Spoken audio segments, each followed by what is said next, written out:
어려운 뉴스를 풀어드립니다. 친절한 뉴스 오늘은 에너지 얘기입니다. 지난달부터 오르기 시작한 광주 시내 휘발유 평균 가격. 리터당 1,700원을 넘어섰습니다. 휘발유 값이 1,700원을 넘은 건 지난 2014년 말 이후 7년 만인데요. 리터당 2,000원을 넘을 수 있다는 말도 나오는 터라 올겨울 나기가 벌써 걱정입니다. 기름값이 이렇게 급등한 이유, 우선 국제유가 상승 때문인데요.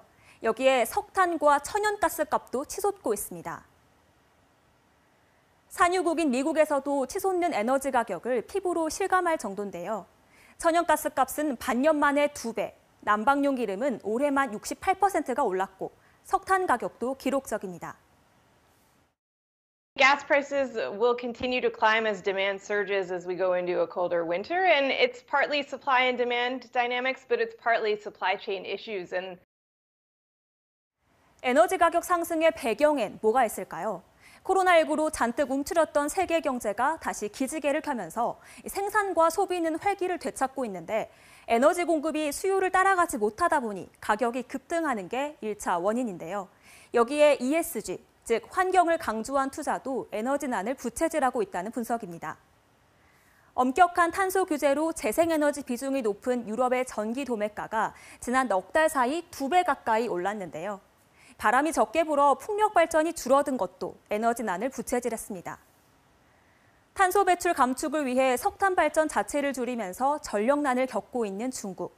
한편 최근엔 무역 분쟁으로 호주산 석탄 수입이 막히는 바람에 전력용 석탄 가격이 연초에 비해 3배로 폭등하기도 했습니다. 동계올림픽을 앞두고 석탄 발전을 감축하라는 좀 지시가 좀 내려온 것 같더라고요. 그런 것들이 복합적으로 좀 작용을 한 것 같습니다. 국제사회가 기후변화 위기에 대응하기 위해 탄소 중립을 선언하면서 화석연료 의존도를 급격하게 줄인 것이 주요 원인이라는 건데요. 친환경 정책으로 에너지 가격이 오르고 물가가 상승하는 그린플레이션을 걱정하기도 합니다. 우리나라는 이제 에너지 자원이 거의 없기 때문에 비용이 많이 증가하고 물가 상승이라든가 타격을 받을 가능성이 있습니다. 그렇다면 다시 화석 연료를 쓰는 게 답일까요? 세계 각국의 대응을 살펴보겠습니다. 미국은 해안선 전체에 대규모 풍력발전소 건설을 선포했고 유럽연합은 재생에너지에 더 집중하겠다며 정면 돌파 의지를 보이고 있습니다. 반면 프랑스는 원자력 발전을 대안으로 생각하는 분위기입니다. 방식은 달라도 목표는 모두 탄소 중립 달성입니다. 우리나라도 2050 탄소 중립 추진 전략을 발표하고 탈탄소 정책에 박차를 가하고 있는데요. 석유화 공업과 같은 고탄소 산업 구조를 바꾸고 태양광과 풍력 같은 신재생 에너지 비중을 더 높이는 쪽으로 방향을 잡았습니다. 하지만 국내 저탄소 기술 상당수가 아직은 걸음마 수준이어서 갈 길은 멀어 보입니다. 철강, 석유화학이라든지 시멘트 이런 업종들은 공정이 완전히 혁신되지 않으면은 실제 탄소 중립으로 이행하기 굉장히 어렵습니다. 사실 그런 부분에 대해서는 미래 기술에 대한 투자도 있어야 되고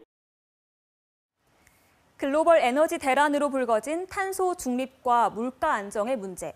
이 두 마리 토끼를 어떻게 잡아야 할지 세계 각국의 화두로 떠올랐습니다. 친절한 뉴스 양재희입니다.